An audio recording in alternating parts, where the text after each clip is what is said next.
তো গাইস প্রথমে ভিডিওটা দেখি, তারপর পাবলিকে দেওয়া ফানি কমেন্টগুলো পড়ি। অপছন্দ আপনি করতেই পারেন, কিন্তু ফুটবলের ইতিহাসে ব্রাজিলের উপরে আর কোনো দল নাই। রাগ করলেন? चलिए शुरू करते हैं। আচ্ছা, ওই সবজিটা নিয়ে কই যাচ্ছে? 5টা কাপ 2টা ডাব, এগুলো নিয়ে 7 আপ। সবকিছু ঠিক আছে, কিন্তু হাতে ওইটা কেন নিল? बात तो सही है। नेक्स्ट। তো গাইস রেডি রেডি হয়ে গেছি, অলরেডি চলে এসেছি আমি কাল সকাল। अच्छा। আরে দেখা যাচ্ছে না, ভালো করে দেখাও। তোমার লেবু বের করে রাখো কেন? একটু ভাবতাম লেবুর সাথে কাঁচা লঙ্কা দেখে তো নজর লেগে যাবে।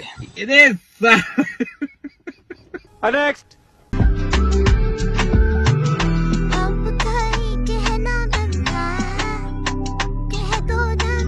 तो चलिए शुरू करते हैं। গাছের থেকে ফল বড়। ভাই লিচু গাছে ডাব কেমনে কি? बात तो सही है। গাছ তো অনেক ছোট, কিন্তু ফল তো অনেক বড়। तो एकेबारे